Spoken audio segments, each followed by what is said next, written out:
Hello and welcome to another stunning edition of Behind the Counter. This is our first show of the new year. I'm your host, Rich Stambolian, and with me as always is the chairman of the board, spelled B-O-R-E-D, Jonathan Adler. I'm so boring. So boring. Not a boring guy. I'm very boring. I'm rotting on mentally and physically. Yeah? Yeah. So, I'm revealing that to everyone in the new year. A physically boring man. Dead. I am mahogany on the inside. The mahogany's nice. You can lacquer it up. But it's old. It's like really like leftover terrible mahogany. What's up? And wood. So, first show of the new year. Yes. We took a couple of weeks off to cool our jets. And, Well, we were in trouble. We were in trouble. We were in trouble. We were on a brief hiatus, Mm-hmm. getting our contracts renegotiated. Andrew wasn't too happy with the performance. 18 pages. Yeah. By contracts we negotiated, Andrew went on vacation and forgot to leave us the key to the basement. He wanted. We were locked in. We work on a strictly handshake basis, Uh-huh. and Andrew has a incredible germophobia, so he wouldn't handshake. I wouldn't shake anybody's shake his hand. hand. So it just took a long time for us to get around this. We had to get in proper gloves. That's great.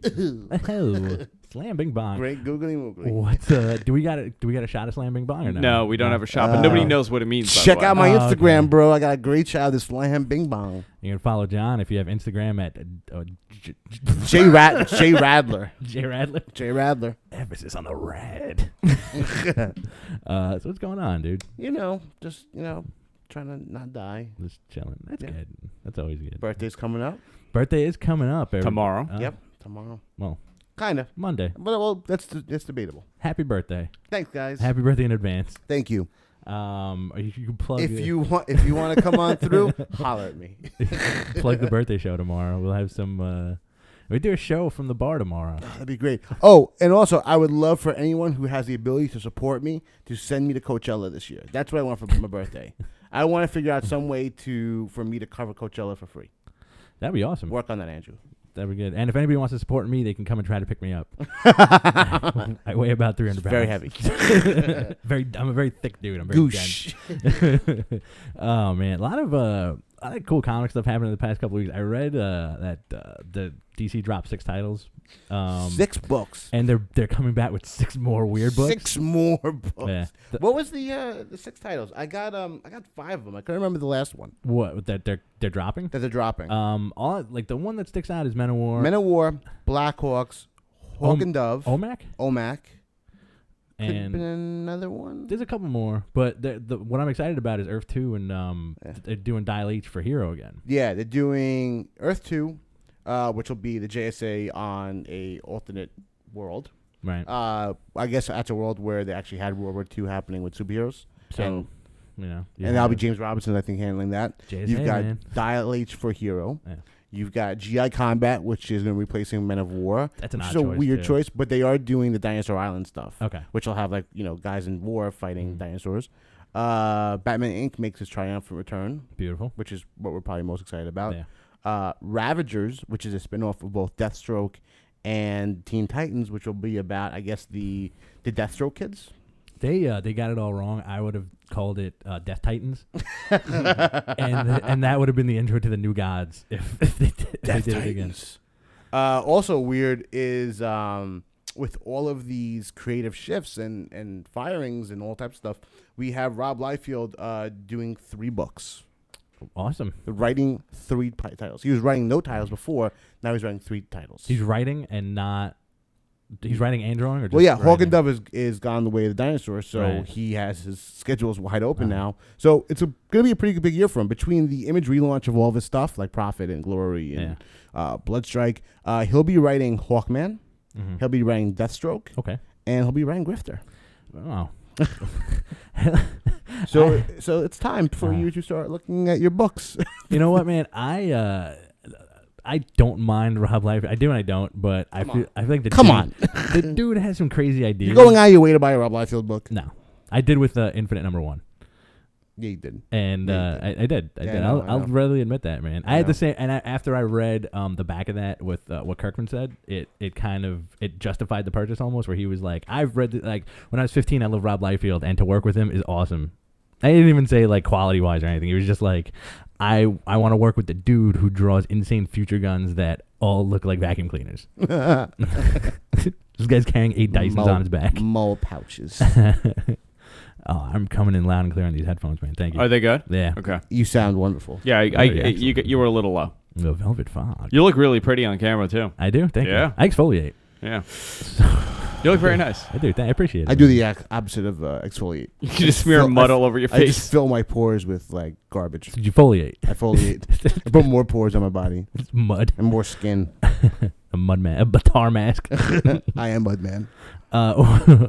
We're not really gonna go into like the stuff that we missed in a couple of weeks, but the past couple of weeks. But I will give a nod to Fatale, which was fantastic. It was good. Yeah, it was good. I think it's gonna be a slow burn. It is. It feels like criminal in kind of like an occult, flashback heavy world. Yeah, and because he's doing big time research on this book, and it's going into like the Lovecraftian myth, and he's doing like the World War II flashback stuff, and then like the noir. It's a noir Lovecraftian story, dude. It was pretty good. Yeah, it was pretty good. It's very, very strong for a first issue. And Sean Phillips is he's rocks. He's updating his website constantly with like new stuff from the book and like all the stuff he's working on with Brubaker, man. As long as they keep on putting out the quality stuff which we're used to. I mean, like we were talking about earlier, how Criminal is such a kind of unique book where it's you really get a beautiful publication where you have all the supplemental stuff at the back with like articles and reviews. They're a great team that works together. But like that huge surprise of like Criminal having that weird Archie storyline this year, which was amazing. Yeah, it was so great, man. And like I think the cool thing about that was when you realize it was Archie, it's supposed to be like a really messed up Archie and Riverdale story. Yeah, it made it a little bit better, And I remember I read the first few issues and then I gave it to my girlfriend, and she was like, "Oh, this is really cool." And I was like, "Think about it this way," and she's like, "Oh, it's so much better now." Yeah. Well, I mean, you don't really expect something like that, especially like for a noir book to have kind of a satire of a really serious version of like what would happen if Archie's life went to shit and he, decided to kill his Veronica. And get shacked up with... The Jughead one was so sad. Because he was a junkie. Yeah. He's Jughead the junkie. Instead of like a burger dude, he's, smoking pot and shooting heroin into his arm. It was like terrible. The ultimate burger dude. What was cool about that is that they had the little panels that were like the 4-color style panels with just like the cartoon drawing. So you'll have like the Jughead character smoking like a big cartoon joint, and then it'll cut back to the reality of it where he's lying dead in the gutter. Yeah, because Archie set him up. Yeah, he's like it was so selective. Like he used to have a good time when he used to get high. Nope, he was really a miserable poor dude. It's an excellent book, man. I want Brubaker to keep it coming, and that guy's got a lot of cool stuff coming out this year. Also, I hope so. America. Well, yeah, and weird thing they announced this week that since now there's the Winter Soldier book coming out, that we kind of were warning what's going to happen to Captain America and Bucky's story. Right. They're finishing up this storyline, and then they're kind of making that book into like a new Marvel team up where it's going to be Captain America and Hawkeye, and then they're going to keep on rotating and have other characters. But yeah, the first cover is Cap and Hawkeye in that terrible, terrible costume. Still not a fan, man. Still not a fan at all. I hope after the movie they go back to the original thing. Yeah, what's kind of neat though, and I feel like it was kind of a nod to like old school fans is in the new Avengers book you have Hawkeye's brother dressed like Hawkeye. Yeah. So the costume's still around. It's just that he looks like Hawkeye looks like a dope. I like it and I don't. I like the costume itself. I want a mask. I want at least like a cool mask, a domino mask. Maybe you should grow a goatee. I don't know. But even you should have a goatee. I just don't like the shade of purple they decided to use on him, because like they kind of settled into that really awesome like dark purple like House of M style like. That was kind of like them coming to grips with how awesome that costume is, and then they just kind of I know they want everything to look like the movie, but not for that, dude. His costume is so unique. It is. It's gonna happen. You're gonna see like more modifications, I think. I hope so. But you can't really mess with like a lot of the you can't mess with Cap's costume because Cap's costume in the movie is very different. It's armor. Well, it's still identifiable. Like you can automatically say like even if Captain America's costume had a variation on it, you knew that like. You can, a little kid can point out like that's Captain America. Yeah. Even if they change Batman's costume, they know it's Batman. Hawkeye, I mean, there's nothing really of if you're not a comic book fan, there's no real touchstone where you're like, all right, that's the identifiable Hawkeye trait. That's true. That's a good point. You know, he's just like, they should give a little life to his character, like a little spice, you know. But again, they did that with the X-Men, and, you know, I feel like the only one it really worked for was Cyclops because he had the visor. That costume was awesome. I liked all the Grant Morrison leather jacket era stuff. Beast was my favorite. He had the yes. He had like overalls with a big yellow X. I did like that. I forgot about that. Yeah, he had like the hairy chest hanging out. He looked good. I also really appreciate the fact that they have not retconned Cat Beast yet. Nope. You know what? It's funny too because that's one of those things where you kind of expect there to be like one issue, like some other creative teams will be handling it, and you'll see they go back to original Beast just from like I don't like drawing him that way, and then you're gonna slide back into the old school stuff. But I'm glad they've maintained weird Cat Beast. Yeah, and a lot of and I love the old version of Beast too. I do too, but like to me it was always just like it was too much with the Wolverine hair. Yes, they went to the same stylist.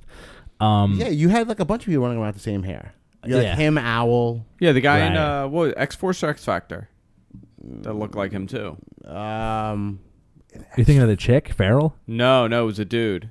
It's like a little like Wolverine copy. They had it like in the 90s. I forgot who it was. Are you thinking of Troll from Youngblood? Because he also had Wolverine hair. Yeah, Troll from Youngblood. A lot of dudes had Wolverine hair. Wolfsbane had the Wolverine hair for a little bit. Yeah, no one has that in real life. Nope, it's impossible. Except for kind of Hugh Jackman. They did it in the movie. Yeah, that was a good. They did that like nice part in the middle of his head where he could pull it off. Made it realistic. Yeah, as opposed to like insane. You see that too at like a lot of Comic Cons where dudes just like slop a bunch of like goop on their head and try to do the Wolverine, and it just looks like they got into a snowball fight. What's all that stuff in your hair, man? Oh, berserk. Yeah, I'm looking forward to it, man. I read like a little thing today about how Captain America is more going to be the focal point of the Avengers movie because it's pretty much told through his eyes. Which it should be. Yeah, it should be. I mean, I'm most excited about seeing how everyone's chemistry kind of works out in the movie. Like, I definitely want to see like Thor work with Iron Man. Yeah, absolutely. Because those like really strong personalities. And plus, I really want to see how they're gonna pull off Hulk and the whole mess of it all. That's some good speculation too, because you don't know where they're gonna go with it. Was he caught in the gamma bomb? Or did he blown up in the dentist chair? Like the TV show. It's the Ed Norton one. It's it's the dentist chair version of him, which is so unfortunate. Well, I mean, like that was Ang Lee's homage to the show, But you like that movie. You like the first I do, Hulk movie. but I would always appreciate the bomb over anything. Yeah. I think we're grown up enough for them to handle a nuclear bomb. I think so, but again, it's a weird thing with comic book movies too, because you can have these giant, larger than life characters destroying cities and destroying buildings, but you can't have them get blown up in the beginning and then like a bomb created this guy. And you can't fly a plane into something. No, you can't fly a plane into something. No. Captain America let the plane kind of drop into the ocean. Yeah. I hope Red Skull shows up in the new one. I'm sure he is. I don't know. That'd be a nice surprise. That'd be cool. I think Whedon's got some cool stuff. Especially if you have the Cosmic Cube as a possibility in the story, then you should have Red Skull. Plus, his like, did you see Captain America? I did. Yeah, like how like near the he kind of dies off and everything, and you're not quite sure if no body or anything. It'd be a cool return if like Captain America returns right away and you have like a good Loki like Red Skull team up. Yeah, what would be kind of interesting is if you had not taking place right after Captain America ended, where he's like maybe like give it a few months, where he's kind of acclimated a little bit, as opposed to don't do the whole exposition again. That'd be kind of neat. I'd like that. And what's it? Tom Hiddleston as Loki. Yeah, that's guy's a fantastic actor. But what do we know? Yeah. Nothing. We have no inside information. No. This is just stuff we want to see. I don't know nothing. Everything we say is just stuff we want to happen. I don't know nothing. But I think we should go into it, man. 2011 was a pretty fantastic year for comics. One of the most memorable years for comics, I think, in a very long time. Sure. Because you had a lot of stuff happening. I remember some stuff. I remember some stuff too. We're gonna do a little bit of a best of, kind of like shoot it back and forth. Yeah, what we're gonna do is we're not specifically doing a top 10 list or a top 5 or anything. Mm-hmm. We're taking like kind of like broad topics, like a favorite surprise and favorite book and favorite team. So we're kind of gonna just rattle off and do some back and forth. Let's do it. Let's start it up, Rich. All right. Well, personally, like I was saying, and I mentioned this like 4 times during the week. Like one of the big things that stuck in my head about 2011 is all the ridiculously awesome, cool Thor stuff that they did, that Marvel did. Yeah, get off Thor's dick. Right? Hey, buddy, listen. You had Journey into Mystery, which became Loki's book. You have Mighty Thor, which was a separate story from Fear Itself, where you had some awesome stuff. And then you had Fear Itself. And then the aftermath of that whole thing was the story where Tanner shows up. Yeah, man. Thor's gone. Nobody remembers Thor because he, quote, didn't exist. And now it's Thor fighting the Demogorge, trying to come back, and like all that stuff is so great. And, the character's been around for so long. And when they brought him back, they did it right. Yeah. It was a breath of fresh air. Yeah. I think it's always in terms of what we've been reading, it feels like Thor just died and came back not too long ago. But, in terms of like Captain America and Bucky, same thing. You're dealing with about a year or whatever. But definitely like what they've been doing, they really injected a beautiful freshness into like the Thor universe, whether it be Asgard, whether it be Kid Loki. I think it was one of my picks. The best revamps for a character was Kid Loki. Yeah. That was such a breath of fresh air. Awesome rap name too. Kid Loki. Yeah. Sounds like a guy from like a young 13-year-old black kid from New Orleans. Yeah, man. They did so many cool things. Like they did a great deal of good Volstagg stuff. The idea of the All Mother. Yep. The 3 leaders of Asgard, the Ulick thing, like everything was really, really tight in Thor's universe. Yeah. Well, like they did such a great job. And the great movie. It was a good year for Thor. It was. And they did such a great job with making Journey like the more supplemental mythological book where you got a dose of everybody through the eyes of Loki's interactions. Yeah, man. As opposed to like, I would equate it to when those times where detective was the solid actual detective book where you met different characters and you had all this stuff, and Thor would be akin to Batman, where it was like the big action book with like big heavy-handed action shots and more cinematic stuff. Yeah, man. And then the miniseries too. Like they put a lot of attention on Thor. Yeah, man. Well, they've really tried to. They've done so much stuff with Captain America and Iron Man over the last few years, and reestablishing that relationship for for better or for worse. And it was good to see a good focus on like the Captain America Thor relationship. Of seeing these 2 warriors. As important as all the Iron Man stuff that happened in Fear Itself, you felt like the weight of Thor's universe and having an overall impact on the Marvel universe. Right. And I think that's kind of like a tip of the hat to what Marvel is doing, because as far as I'm concerned, if there was a battle, Marvel won last year. Yeah, and because you were mentioning about we're going to talk about what's your favorite relaunch, man. What's your favorite relaunch? My favorite relaunch. There's a bunch of them. Marvel did a fantastic job with a lot of relaunches. But my absolute favorite relaunch in terms of how ballsy it was Daredevil. Yep. Daredevil took the mission statement of Mark Waid was really to step out of Frank Miller's shadow, to get away from the idea that Daredevil is defined by nervous breakdowns, complete and utter darkness, and he really brought back to like the smiling Steve Ditko era of Daredevil, which on paper just sounds terrible, like a terrible idea. Like who wants to read about Happy Daredevil? But it's so right on. The art teams have been amazing between Paulo Rivera and Marcus Martin. Yeah. It's been so tight. But if you're a big fan of the idea of there being like a nervous breakdown happening, you take Matt Murdock, who has had so many terrible things happen to him, and now he's happy-go-lucky. You have characters like Foggy Nelson who are saying like this is right. mentally very bad for this dude, where he's eventually gonna snap. But it's such a breath of fresh air, man. It is. It's a extremely well handled book, and the fact that they did it in like his own micro universe, which was perfect. Because you went from that gigantic crossover where he became like an actual devil, and then that kind of weak Daredevil Reborn, like the Daredevil Reborn story, and then you brought him back into like his own little universe, and he's fighting dudes like Claw, and it's fantastic. You know? It's a really good book. Seeing Claw in a Daredevil book is pretty surprising. That guy Mauler, the new character. Right. Yeah.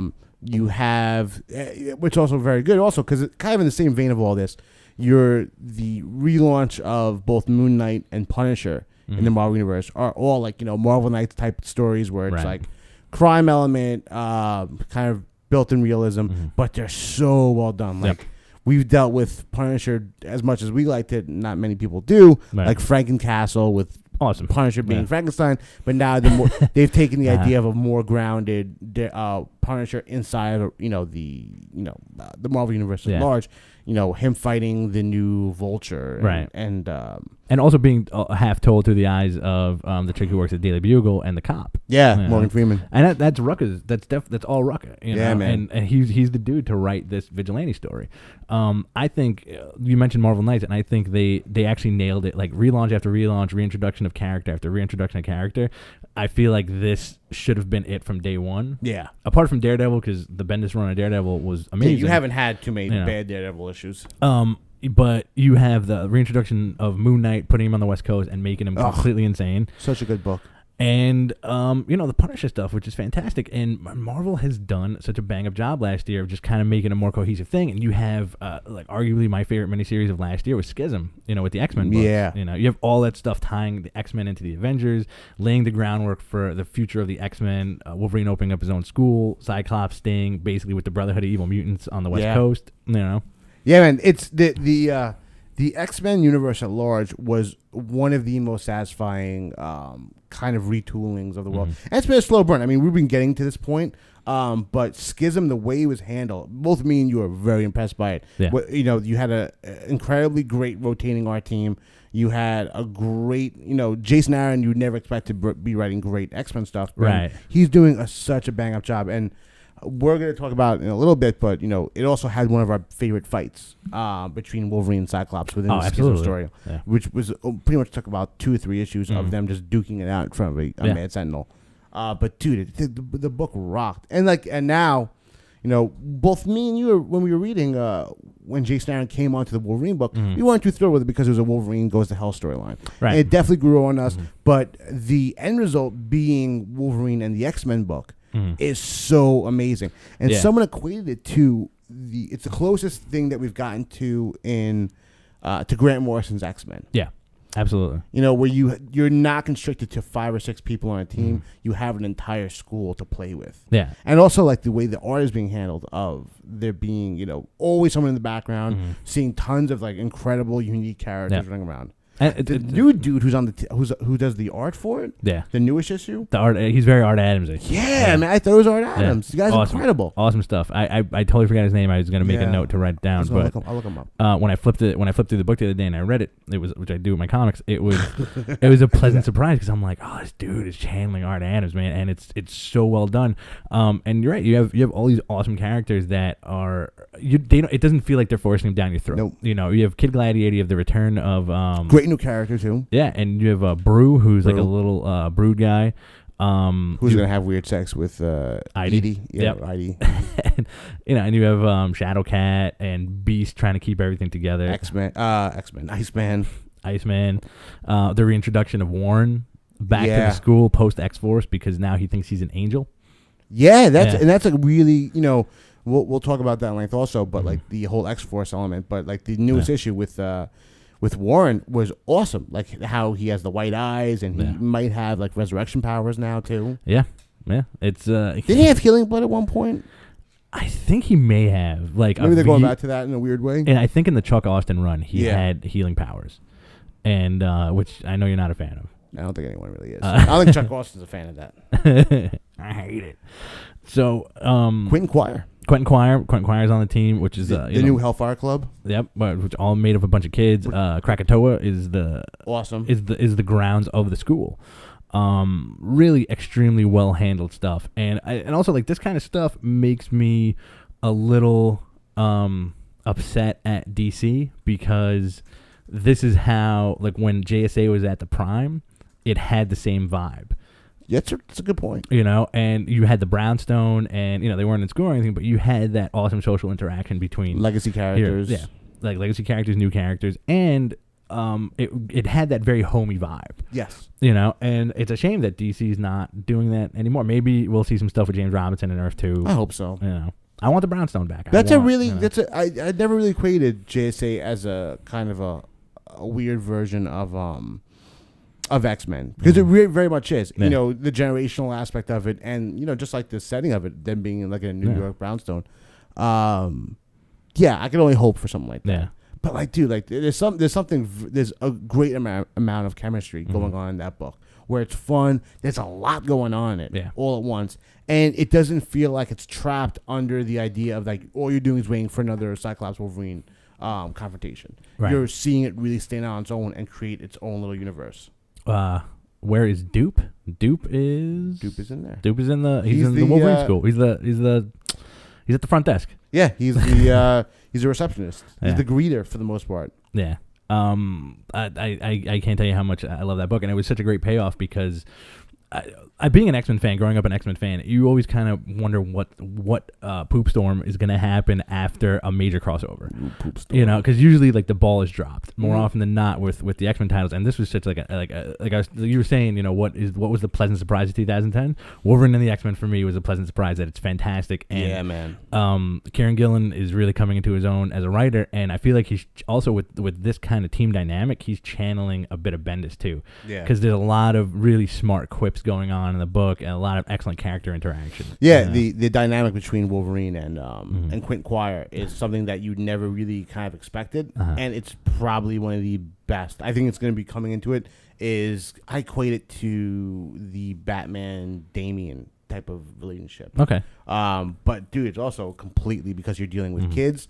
Writing kids and teenagers is very, very difficult. Yeah. And Kieran Gillen has such a good grasp of it. They all have unique voices, and Quint Quire is punk rock, dude. Yeah. The dude is awesome. It's a great change from Grant Morrison, and it seems like there's a lot of people playing with Morrison's toys for the first time in a long time. Yeah. And if anybody out there wants to pick it up, I think they're just up to issue 5. Everything's still available. 4. The Wolverine and the X-Men. Yeah. Check it out. What else you got? What best of, worst of, garbage? Well, I got I've talked about this so much over the course of the year, but it deserves it. My favorite team of the year was definitely X-Force. Okay. And they kind of fill a lot of categories for me. When they recreate X-Force, when they were doing the introduction of Hope, I think it was what was it called? Messiah Complex. Messiah Complex, and they started creating this X-Force as a Black Ops team. It was awesome. When they relaunched it with Rick Remender, and they created the lineup of Wolverine, Deadpool, which I was like, Deadpool really? Phantom X, Archangel, Psylocke. Who else? What was on the team? Deathlock. Deathlock comes in later. Yeah, he came in after the first arc, which is awesome. And they basically made him where he finally discovered that he had to love. Right. Which is like now, so what it does is he's very protective. Like he's like the bodyguard for X-Men. I think Magneto's going to be joining the team eventually because he's like really kind of fascinated by this dynamic. Right. But one of the coolest thing was like, number one, like they handled Archangel so well. But like Phantom X, they've rated so many layers to this dude. It made him so interesting. Yeah. And you had like, who cares about the Age of Apocalypse? He makes you fall in love with this universe all over again. Like whether it be Sinister Iceman, or fantastic, or I love the implementation of Nightcrawler, Age of Apocalypse version joining the team and being really creeped out by people thinking he's Nightcrawler reborn, regular Kurt Wagner. Yeah, because he's such a different character. He's a murderer. He's an assassin. I'm completely in agreement with you about like the Phantom X character too, because for the most part, after the Morrison run and a few issues here and there of whoever handled him, he's been pretty much a blank slate. Yeah, man. And Remender had carte blanche with this guy, and he's turned into he's a fan favorite. I feel at least for us, of the Uncanny X-Force book. And it's such a cool dynamic, man, because you have Wolverine is in 1 million books. Yeah. And the cool thing about this book is that it's almost zero dialogue for Wolverine. It's just him slicing up everything. You have a Papa Wolverine in in Wolverine and the X-Men. You have quippy fighting Wolverine in New Avengers. And you have silent murderer Wolverine in X-Force. Yeah, man. Yeah. And in his own book, he, like it's a little wacky, but. Well, what's great about it is like, they like, number one, like the Daredevil voice they use in that book is tremendous. Like they do a great job of giving, did I say Daredevil? Yeah, you did. Deadpool, excuse me. The other red guy. The Deadpool personality that they kind of like play within that. But like with Phantom X always was, the mysterious character. He is, like you said, a blank slate. And he never takes his mask off. He's, he doesn't want psychics poking around his brain. He developed this great kind of like, love triangle between him and Archangel and Psylocke. Yeah. But he really came into his own. And near the end of the climax of the Age of Apocalypse storyline, the Dark Angel storyline, it's revealed that he's been raising in secret a clone version of Apocalypse, this kid Genesis, who he basically raised in a virtual reality world where he raised him as Superman, right?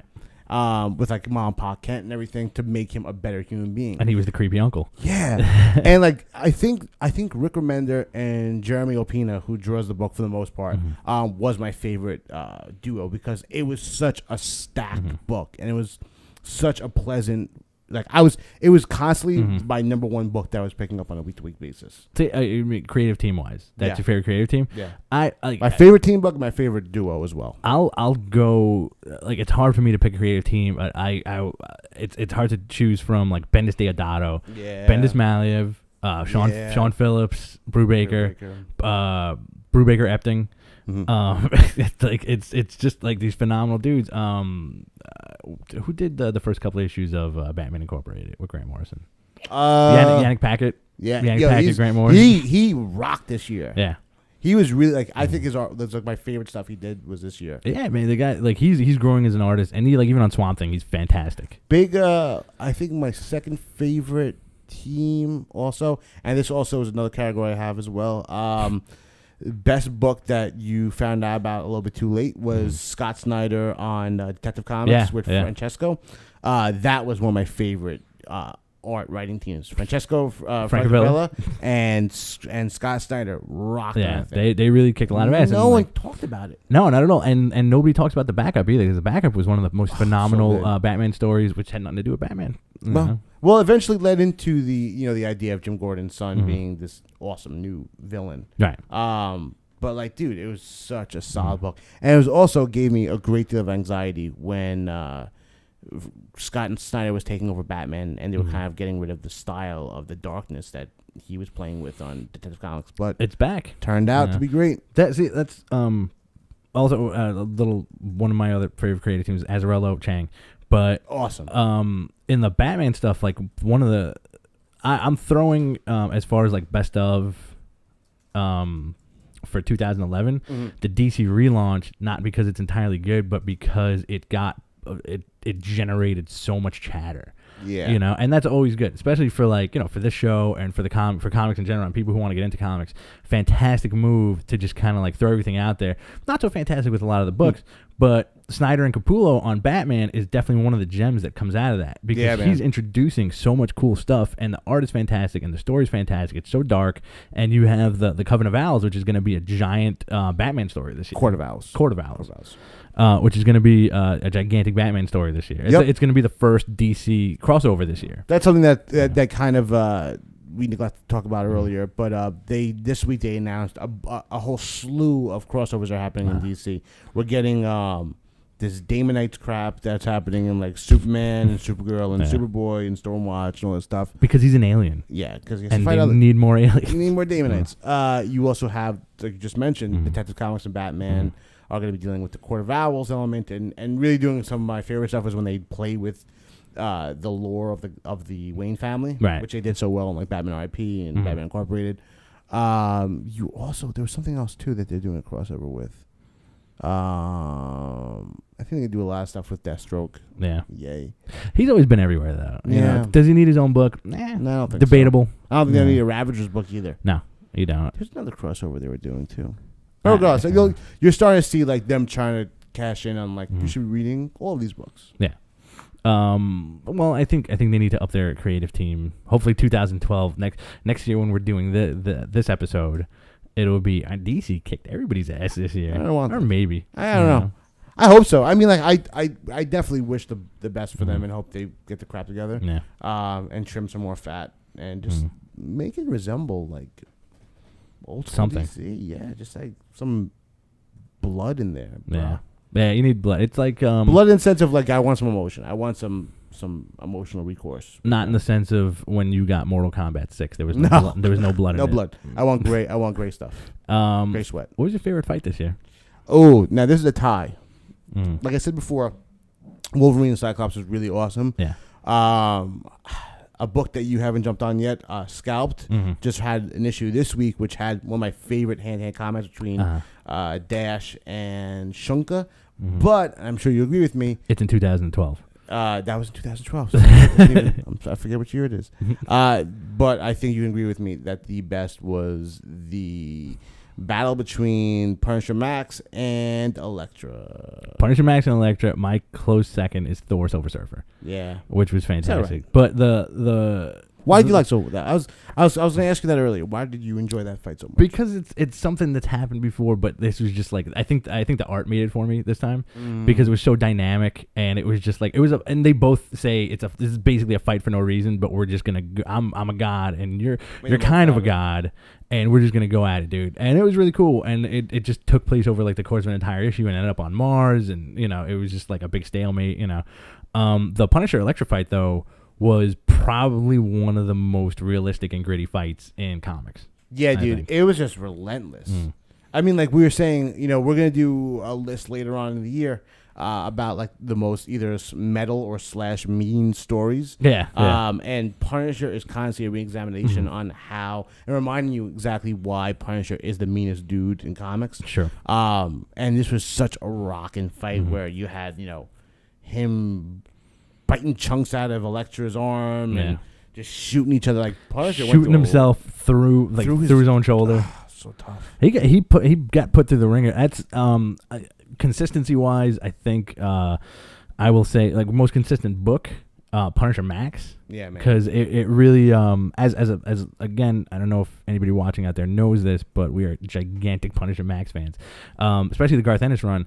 And whenever somebody handled the one shots after Garth Ennis left, it always kind of left a bad taste in your mouth because they kind of wrote him as almost like the white gloved, like crappy Frank Castle.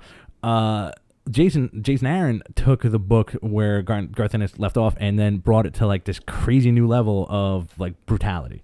And everything's well written. It's not just violence for violence sake, but it is probably one of the most violent books on the shelf. And as action junkies, we kind of like we really want stuff like that. Love it.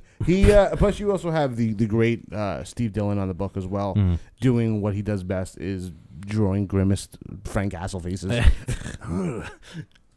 But dude, he like that issue was so solid.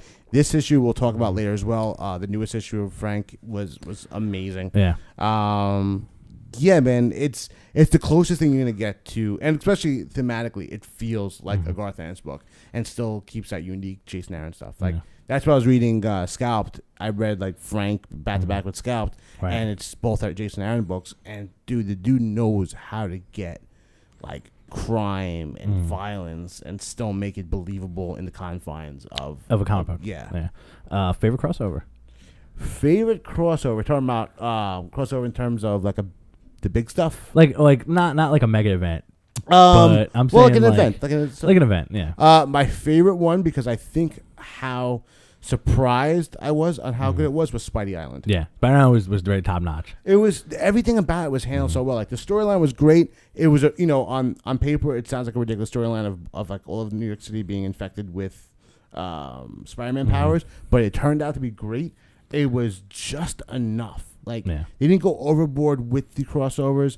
You didn't have to read everything, but it was definitely rewarding to read those crossover issues. Yeah, everything was great. Like the idea of like the deadly hands of Kung Fu, like Master Kung Fu, having 6 arms, just like small little things that they made amazing. Like little nods about Captain America getting turned into like a spider person, and the reveal also of who is in room number 6 in the Horizon Labs. You love that Morbius, living vampire.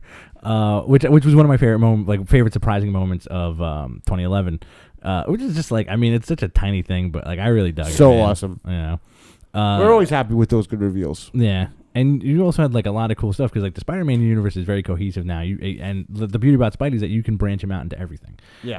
And again, like I would also throw this in for the running for most consistent book. All the Hickman Fantastic Four stuff, FF and Fantastic Four, who Spider-Man's on that team also. But like that stuff is just like mind blowing what Fantastic Four should be.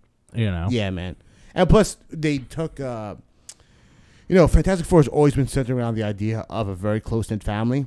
Mm-hmm. And to take, the death of Johnny Storm and to spin it into a new book, in FF, and creating another aspect of family and do a very large cast and still make it really cohesive and really work and still maintain that beautiful family aspect and have weird people like the Wizard on the team and like all the kids and like, dude, it's such a tight book. Like, it fills the gap that in my heart that Secret Warriors has left. Okay, that's a good point. Yeah. What was that your favorite reveal? The resurrection of Johnny Storm. That was like when they killed Johnny Storm, it was 12 issues right away from Fantastic Four, and they said it was turning over to FF as opposed to Fantastic Four. Right. I was like, a year from now they're definitely bringing back Johnny Storm. I remember this until the day that it came out. I read the 600th issue, right, which is one of the best anniversary issues I've read in years. It was no filler, just stacked with storyline. And I'm reading it, and you know what? It still shocked me. I knew Johnny Storm was coming back in that issue. I knew Fantastic Four returns another book, but dude, it just rocked. But you didn't think he was going to come back in such a crazy ass way. No, I did not see them coming back as the leader of the Annihilation Wave. It's a great return, and again, like it's another like as non-biased as we're trying to be on this show. Like we read a lot of stuff, but like the Marvel stuff like that, man, it's like you can't beat that, And then like you have the other side of the coin, which I feel was like one of the low points of 2011, which was Flashpoint. Yeah, dude. You want to talk about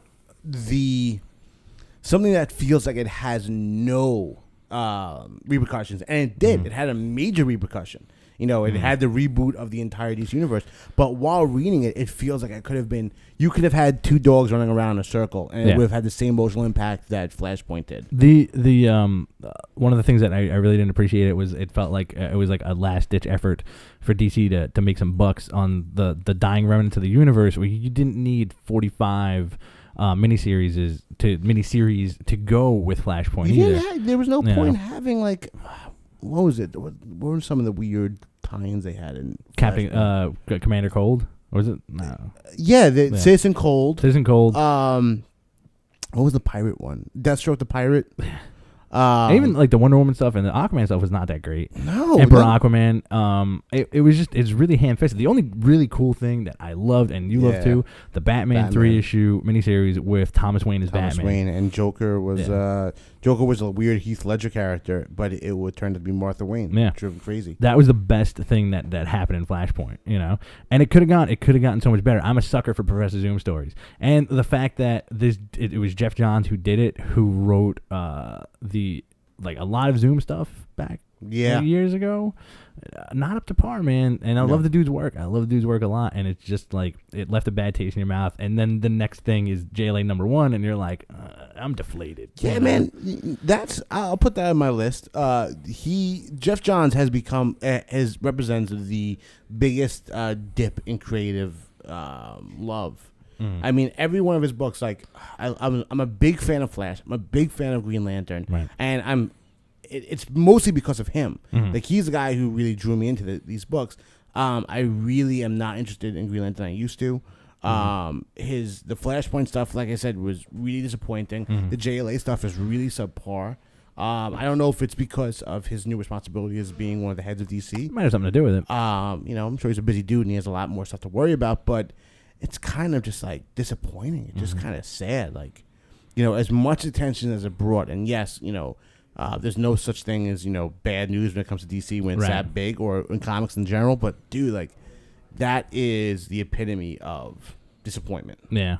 The most disappointing moment of 2011. DC's slump, Jeff Johns, and Flashpoint. All three of those things all at once. Andrew, how are we doing on time? We have 2 more hours. Can I have an exact figure? 15 minutes. All right, 15 minutes. 20 minutes. Awesome. 35 minutes.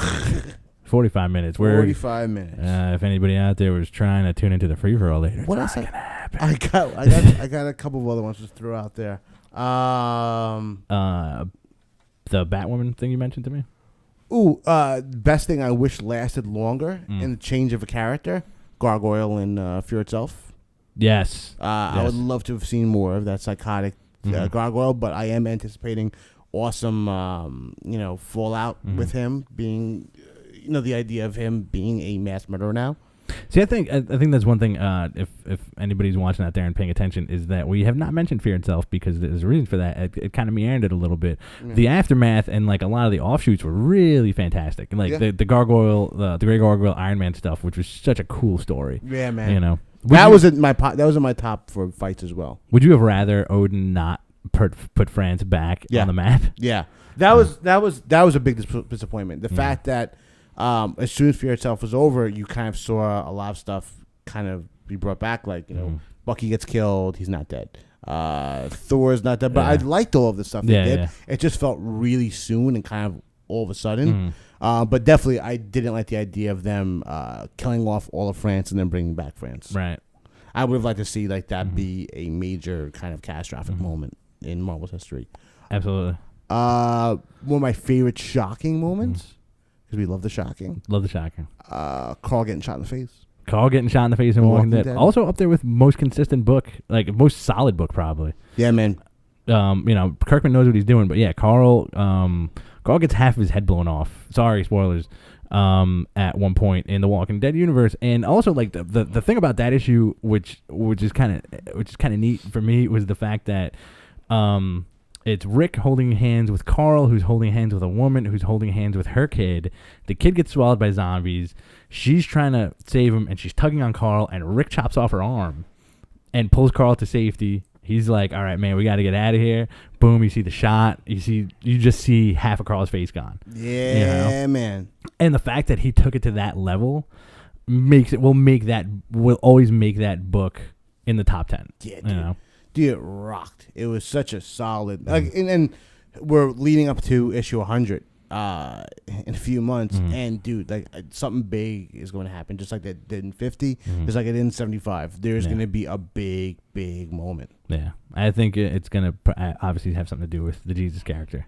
Jesus. Not the Son of God, but the character in the book named Jesus.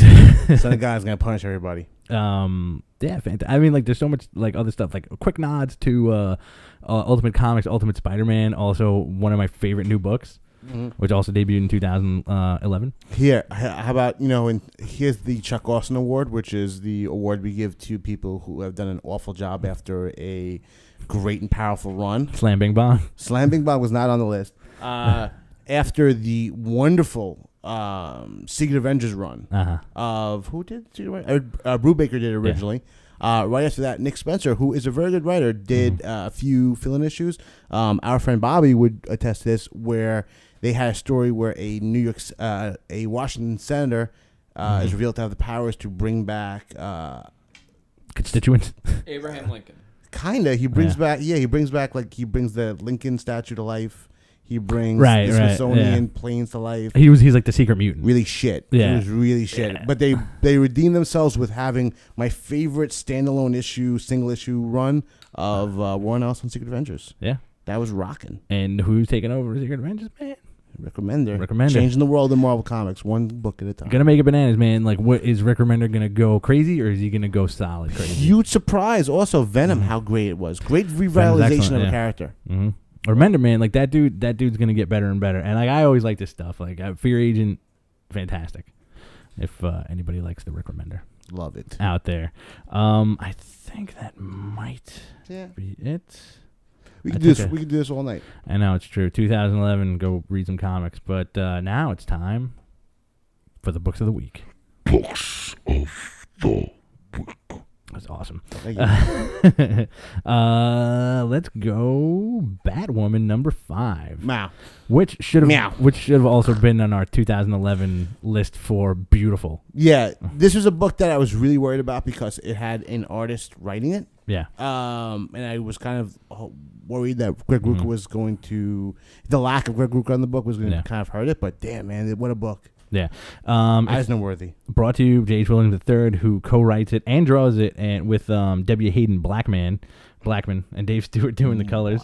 And it's a really gorgeous book, and it's like a surprisingly fantastically solid book. Yeah, man. You know, you're following the story of Kate Kane, who is the redheaded Batwoman, and a lot of cool stuff because like her universe was quickly established in her run of Detective Comics, and it was brought over into the relaunch. Since it was new, you can still mess around with the stuff that you did before, but they also introduced Mr. Bones, and she's being chased after by the government, you know. And in this issue, figure out who she is. They figured out who she is, and in this issue, she has she has a talk to with Mr. Bones, saying and refusing Batman too, which was a surprising move, I thought. Which, you know, they're keeping her like, listen, I'm gonna work with the government, and Batman's like, you're gonna regret it. Yeah, yeah. She's she chose not to join up with Batman Incorporated, and her ex partner Flamebird is in the critical condition. Right. But yeah, she's being lured over by the government, and she's kind of working alongside them, which would be a nice little twist because it kind of fills in that gap that Manhunter used to have. But the book is just beautiful to look at. It is. It's probably arguably the most. It's arguably the most gorgeous book that in the DC relaunch. It doesn't have that flat DC tone. But there's a lot of really nicely drawn books. You know, very much alive. Yeah, it's a very that's the perfect way to put it. There's a lot of nicely drawn books in the relaunch. You have I really love the art in Swamp Thing. I'm digging. I lost it. What? I forgot to read Lobster Johnson. Did you? Yeah. Shoot. Well, let's Wolverine and the X-Men number 4. Also, fantastic book today. Rockin' book. Great book. Take us through it. What do we got going on? We've got a little glimpse of the future. Of a future X-Men team where basically Deathlock has a great moment where he walks into the classroom, introduces himself, and starts going through statistics on what's going to happen to people on the new student body. So, you know, like Quentin Quire's like, you have a 50% chance of, you know, changing the world. You have 50% chance of destroying everybody here. But we get a little glimpse of the future when they're all kind of like grown up or older. You see Quentin Quire having a relationship with Edie. With a cool, like, kind of Phoenix costume. Yeah. Too. Well, a little weird nod to that is when they were doing all those Phoenix Endsong stories with Greg Pak, they revealed that Quentin Quire actually is destined to be a Phoenix. And he was also at the end of the Grant Morrison run when they go to the white hot room where all the Phoenixes go to die and exist.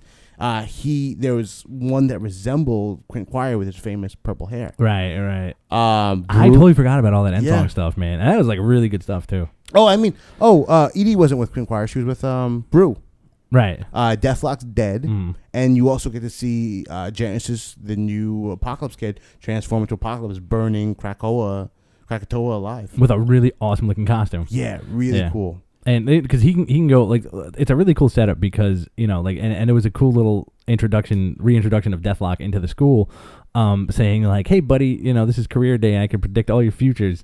I don't want to talk to you. Yeah, man. And he's like, what's wrong? The kid's like, what's wrong with me? You know, and he's like, I'm done. I'm done for the day. I'm gonna get a cup of coffee. Yeah. Get a cup of robot coffee. I'll be back later.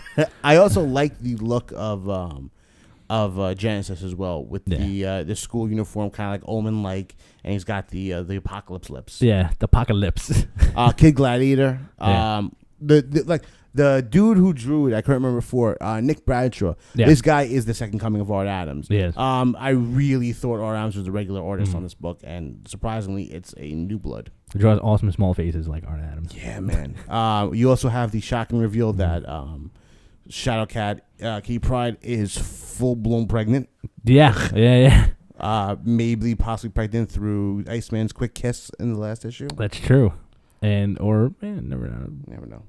What's his name? Wolverine baby. Colossus, Wolverine baby. Colossus baby. It could be a lot, man. It could be the little Nightcrawler elves. Yeah. Dude, there's so much going on in that book. I mean, like, really, you get a full 22 pages of storyline art. You're gonna have Sabretooth coming to effect soon. Yep. More Hellfire stuff. The new thing, I think that what the next stories they're doing is them in space. Yes. Intergalactic gambling. It's like a really cool cover of Wolverine playing some weird game in outer space, and the students are kind of like, well, they're trying to raise money get out of here. I mean, like, if you think about how much money it must take to run, this friggin' school. A mutant school. Yeah, dude, like between like technology and just food and all this crap they're doing. So it's going to be interesting to see how a dude like Wolverine, who is basically just a hairy dude with claws, kind of run the show. Yeah, it's such a cool. Not to take away from Wolverine at all. I'm not demeaning him. No, not at all. It's such a cool book. Again, pick it up. We've talked at length about this book many a time. Yeah, I think so. I think again, one of the most pleasant surprises. Hopefully, going forward. Yeah, man. It's gonna be pretty fantastic. What else we got? Punisher Max number 21, second to last issue, the penultimate issue. Wow. Right? I thought this was the last issue. I was I was pleasantly surprised to see there's one more left. There's one more because this culminates the Jason Aaron run on the book where Punisher basically has nothing left to live for. He is, he's at the end of his punishing career. Does one final run at the Kingpin. His life is turned to garbage. He's homeless. He's shot. He's stabbed up. This guy's bruised and bleeding. And, he is written as a Vietnam veteran. So he's ancient.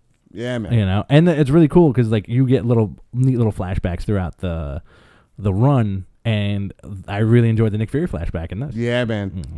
Well, it was great. Well, the whole setup for this issue is that he he's been having this great war with Kingpin, and Kingpin's constantly eluding him, and they're having this back and forth conversation, but they never really went head to head. Right. But in the last issue, he had this kind of like cataclysmic battle with Elektra, which we talked about. And Kingpin realizes that since he's homeless now, he only has one place to go, and that's his old, house. His old house. So he basically, both eyes are black and blue. He's all busted up, and he goes up. He just kind of walks, meanders over to the house and gets into this huge gunfight with Kingpin's thugs, and this dude gets shot. Hey, but he kills everybody, and it comes down to him and Kingpin. And Kingpin, like, I'm gonna kick your ass, and you know what? He does beat the shit out of him. He does, but through Frank's eyes, like he's about to give up or submit or whatever, and he's flashing back through boot camp, his family getting killed, Barracuda, Bullseye. I'm glad they threw Barracuda in there. Yeah, man. Oh, that was a really little cool nod. We love the Barracuda. And he's about to kick his ass, and Punisher sticks a tack hammer at the side of Kingpin's head. Kingpin goes back to his still running around, brain damage, sees his wife is in charge now, and doesn't even turn around, man. Punisher shoots him in the back of the head, leaves him to die outside his own building, and you don't know what happens to Punisher. He walks back to his house and collapses. It looks like he dies. Yeah, but who knows, man. And the next issue is Punisher Max R.I.P. I think it's going to be talking about the new his new sidekick who takes over his role. And that's a Punisher Max RIP is when two B-level villains kidnap him and strap into a virtual reality machine, and he has to unlock his second Punisher persona, like the Punisher of Zero-Na or something like that. They did this already. This is when he kills Nick Fury in that old storyline with the foil cover. Yeah. So Punisher Max number 21, awesome. But it was a really thick week for books this week, but kind of overwhelming. I think that may have been your favorite, the best of it. Did you read Secret Avengers? I did not, sir. Very good. Yeah. I think I'm like an issue behind that. That was the final of Warren Ellis's run before Remender comes on. What else did we have this week? New Avengers, also a fantastic book. I missed out on that. I'm borrowing Rich's copy. New Avengers, also going back to the 2011 stuff. That's probably my favorite team book. I really enjoy the dynamic of it. Which one? New Avengers. Yeah, dude. Yeah. Well, that also gave us the gift of Daredevil on Avengers team finally. Yeah, that's true. And also, like real quick with the 2011 stuff, that Revenger story from one of the annuals, I really enjoyed. Yeah, you liked it. Mm-hmm. You know what? I'm such a fan of Wonder Man, and they did a good job of like giving him some new stuff, and there's definitely some cool stuff coming in the future with him. And I like these weird team they made up, but I don't know. It was just something. There's something maybe because it just wasn't too timely. Mm-hmm. There's a big gap between those two issues. True. What are you looking forward to in 2012? Ooh, no more shit. I don't want any Did more you say shit. no more shit? No more shit. Okay. I don't want the shit anymore. I heard no more ships. No more ships. No I more don't want any more ships. boats in my comics. No. Only aviation. Or in the world. Just Or you're in the world. anti-boat. I don't want any boats. I'm very afraid of the water. I'm very much looking forward to Walking Dead number 100. Yes. I'm looking forward to this wonderful Wolverine in the brain. What about Ray? Spidey, Daredevil, Punisher crossover called the Omega Effect. Mhm. I'm really looking forward to the return of Batman Incorporated. Yeah. Seeing how that plays out. I'm very much looking forward to Avengers versus X-Men. Many years in the making. Conan. Brian Wood and Becky Cloonan. We cannot wait to read that. Yeah, I'm very excited about that. Yeah, man.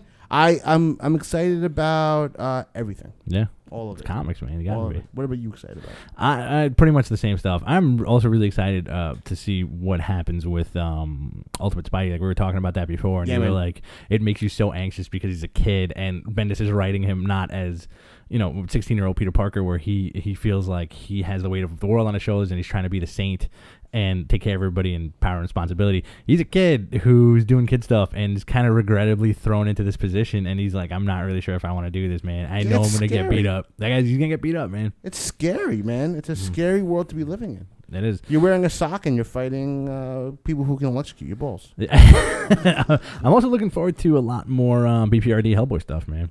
Yeah. Last year was a big year for the Dark Horse chapter. Yeah. I can't believe I missed Lobster Johnson. It was really good. I you really like it. Very noir. But you have like a lot of BPRD stuff that if you have not read BPRD, then You're an idiot. there's something clearly wrong with you. It's one of the most well written, well drawn comic books on the shelf. And plus the universe they created within their own Hellboy universe is instead of the supernatural being kind of a secret, it's now out in the open on Earth. And, they're dealing with the ramifications of that. And they're also going to deal with the ramifications of the fact that Hellboy's dead and he's in hell now. And no one knows about it either. Yeah. And because he disappeared and lost contact with everybody. So the world went to shit. Hellboy's in hell. And I'm really looking forward to like all that cool stuff, man. And yeah, and like also you're with Hellboy and the BPRD universe, you're getting a lot of shifting of the creative teams. You've had, the wonderful Guy Davis kind of take an exit of the book. He's been doing it for God knows how long. But the current BPRD Russia storyline just like so tight. So awesome. You can see that there's a lot of exciting stuff, and I think a lot of people taking a lot of chances in their books, which is what we need. We need some ballsy effing books here. I think we're going to get some. I think 2012 is going to be a gigantic year for comics, and it's going to be a gigantic year for comic book movies. You have like it's going to be one of those years where like you get a lot of media attention, and it's going to boost sales, and through people just wanting to see a movie, they become fans, and then hopefully they're stuck for life. Yeah. You have Avengers coming out this year. You have Batman coming out this year. You have That's my favorite. Batman. You have Ghost Rider. Oh. And I'll see Ghost Rider. what else? There's got to be one more thrown in there. Iron Man 3's Avengers, in the Batman. Yeah. It's in the works, I think.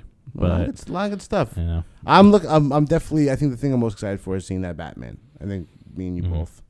tickets are already pre-sold out pretty much when they did the pre-sale. Really? Yeah, they're all gone. Scumbags. Pre-sale tickets are gone for Batman. Get me on that ticket, for son. Dark Knight Rises. Yeah, if you got a ticket, hook me up, bro. We're gonna have to sneak in. and send me to Coachella, somebody send this guy to Coachella. please. All right. I'll do anything for you. This is our inaugural 2012 episode of Behind the Counter. I am your host, Rich Stambolian. And I am the stallion that mounts the world. Good night.